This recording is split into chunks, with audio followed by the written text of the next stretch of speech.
The sun beat down on the dilapidated ranch, casting long shadows across the drought-cracked earth. Arthur Reeves wiped sweat from his weathered brow as he made his way toward the old barn. His boots kicked up dust with each heavy step, the leather worn and cracked like his hands. The wind whistled through gaps in the barn's wooden slats, a mournful sound that matched the emptiness inside him. Arthur pushed open the creaking door and stepped into the cool dimness. Shafts of sunlight cut through the dust motes dancing in the air. He moved with purpose toward the back corner, where a loose floorboard concealed his past. Kneeling, he pried it up with calloused fingers and reached into the darkness beneath. The wooden box was exactly where he'd left it. He pulled it out, brushing away cobwebs and dirt. The ammunition box had served him well in another life, when he wore a uniform and carried death in his hands. Now it held only memories. Arthur set it on an old workbench and hesitated before lifting the lid. The hinges protested with a soft groan. He expected to see the gleam of brass casings nestled in their slots, ammunition that fit a gun only he owned, a weapon from his time in the war. Instead, he found himself staring at a tiny face. A baby lay swaddled in a thin blanket, impossibly small and still. For one terrible moment, Arthur thought it was dead. Then the infant's chest rose and fell with a shallow breath, and tiny fingers flexed against the coarse fabric. Arthur stumbled back, knocking over a rusted milk can that clattered across the floor. The sound echoed through the empty barn but didn't wake the sleeping child. He stood frozen, his mind refusing to process what his eyes were seeing. A baby. In his ammunition box. The very place where instruments of death had once rested now cradled new life.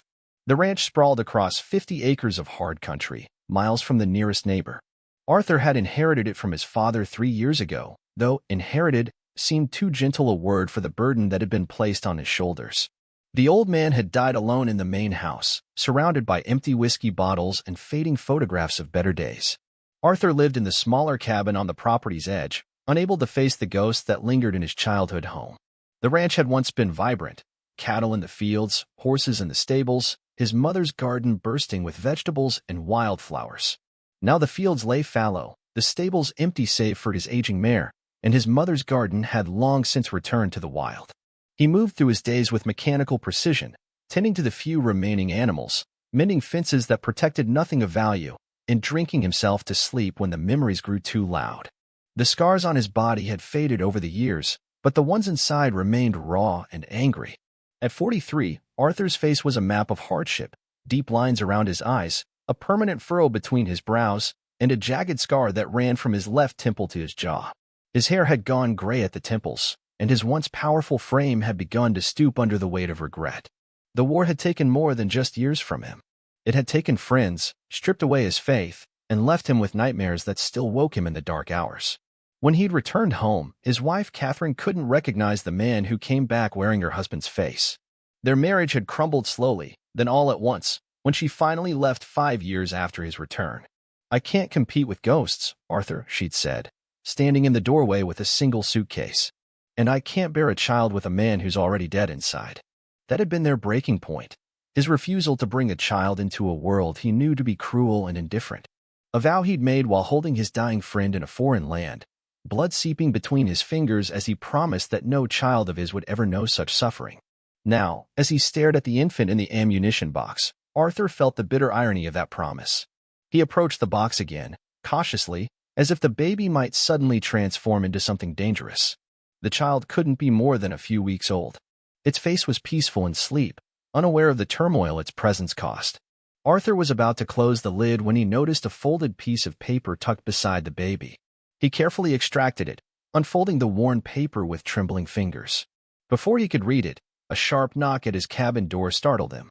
Arthur quickly closed the box, leaving the note unread, and hurried across the yard. The cabin door stood slightly ajar, though he was certain he'd closed it. A cream-colored envelope lay on the threshold, as if slipped under the door by someone in a hurry. Arthur scanned the horizon but saw no one. He picked up the envelope and tore it open. The handwriting was unfamiliar, the paper cheap and thin. "Arthur, I pray this finds you. The child is yours to protect now. Her name doesn't matter. Give her one that means something to you. They killed her mother, my daughter. They'll kill the baby too if they find her. The ammunition in that box fits a gun only you own.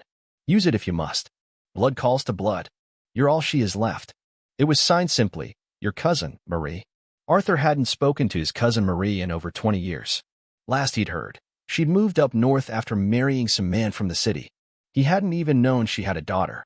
He crumpled the letter in his fist, anger rising in his chest. What right did she have to burden him with this? He had no place for a child in his life.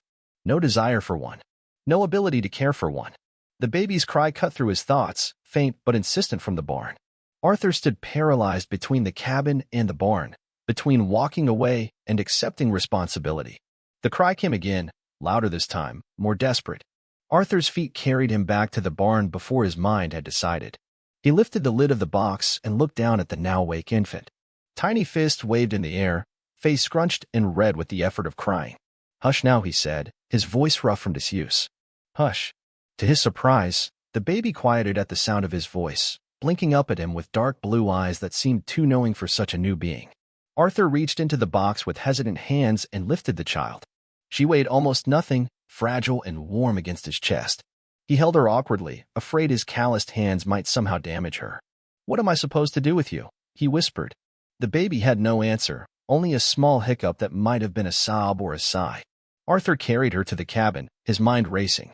He needed supplies, diapers, formula, whatever else babies required.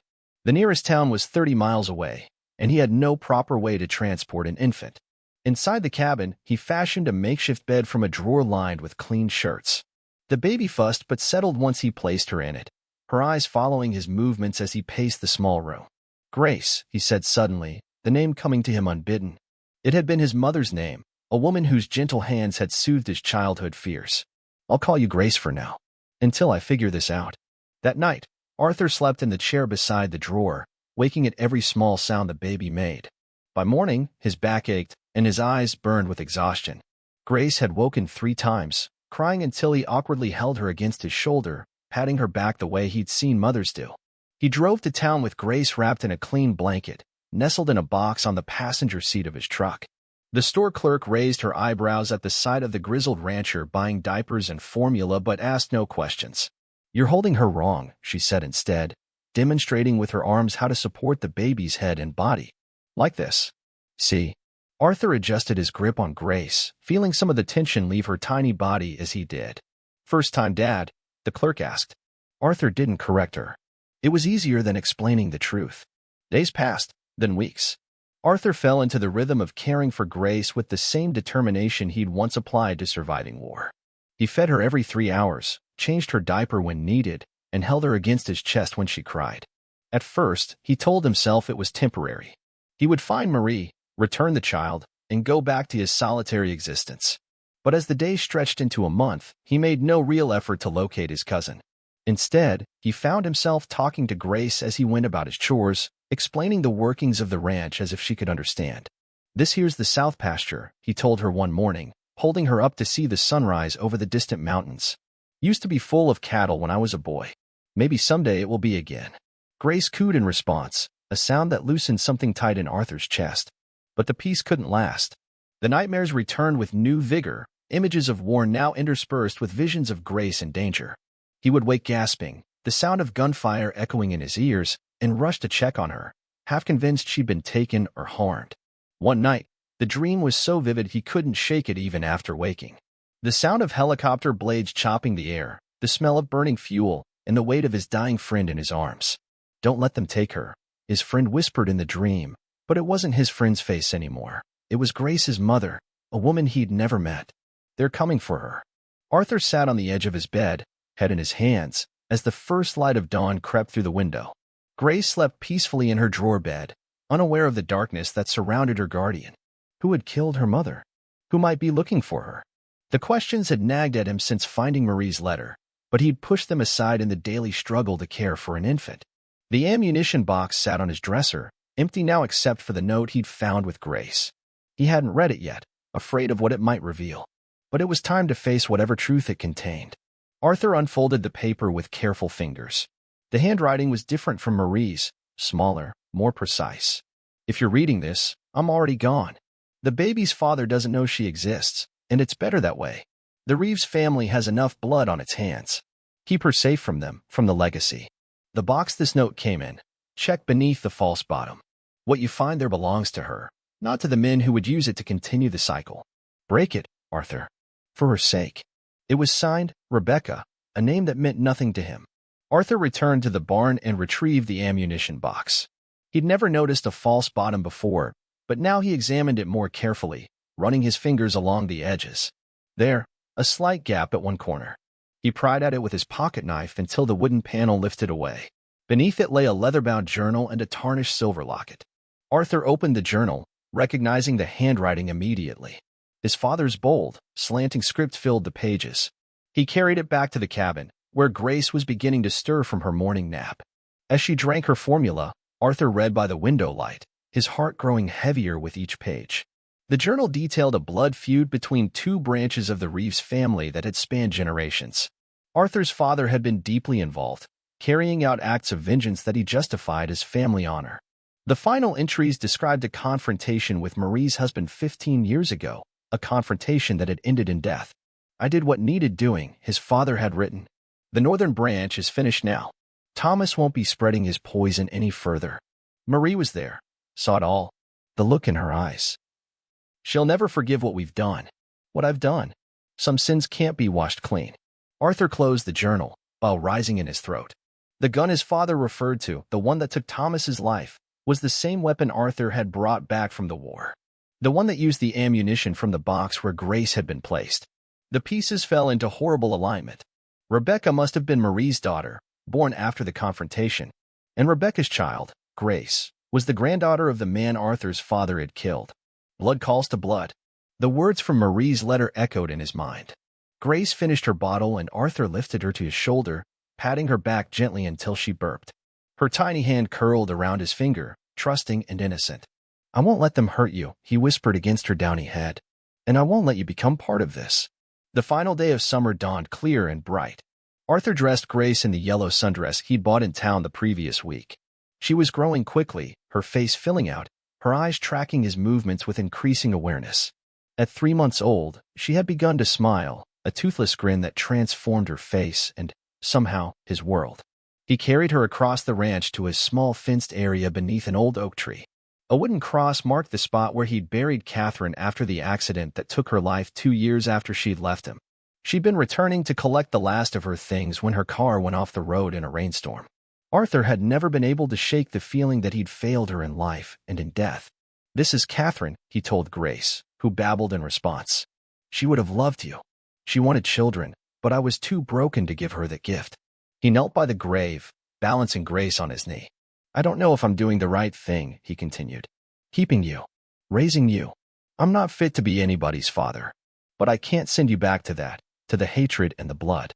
Grace reached for a wildflower growing near the grave, her chubby fingers grasping at the purple petals.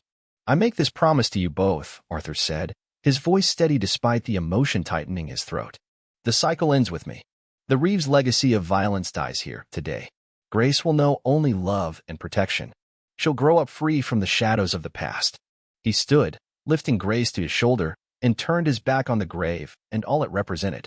The decision felt both terrifying and right, a commitment to life rather than death, to future rather than past.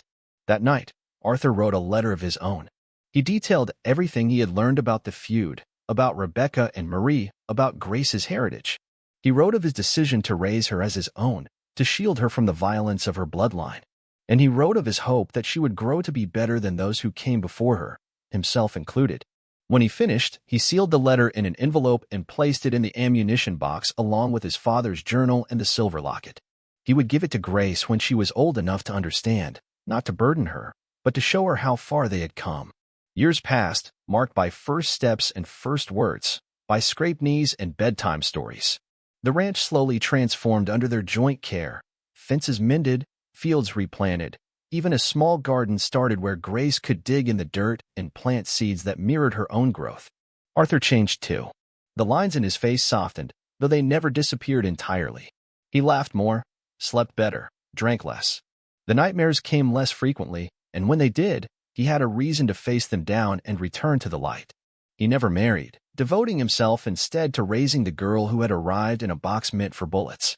He taught her to ride horses, to respect the land, to stand up for what was right. And if he was overprotective at times, keeping her close to the ranch and watching the horizon for threats that never materialized, Grace never complained. She grew into a thoughtful young woman with her mother's dark eyes and a quiet strength that reminded Arthur of Catherine. She had questions, of course, about her birth parents, about Arthur's past, about the world beyond the ranch boundaries. He answered as honestly as he could, shielding her only from the darkest truths until he felt she was ready. On her 18th birthday, Arthur finally gave her the ammunition box with its contents, the journal, the locket, and his letter. He watched from the porch as she sat under the oak tree reading, her face serious and still. When she returned to the house, her eyes were red-rimmed but dry. "Thank you," she said simply, embracing him. "For everything." "I did my best," Arthur replied, his voice rough with emotion. "It wasn't always enough." "It was more than enough," Grace assured him. "You broke the cycle. You gave me a life." Now, 15 years later, Arthur sat on that same porch, his hair completely white, his hands gnarled with arthritis. Grace stood beside him, a woman of 33, strong and capable. She had gone to college, seen the world, and chosen to return to the ranch that had sheltered her. In his hands, Arthur held the letter he had written all those years ago, its paper yellowed with age. Grace had returned it to him that morning. "I want you to have this back," she'd said. "I've learned everything I need to know from watching you live it." The sun was setting over the distant mountains, casting a golden glow across the land they had nurtured together. A soft breeze carried the scent of late summer flowers and promised rain by morning. Arthur folded the letter and tucked it into his shirt pocket, close to his heart. The ammunition box that had once held instruments of death, then a new life, now sat empty on the porch railing, a reminder of how far they had come. Grace placed her hand on his shoulder, a gesture of quiet understanding between them. No words were needed.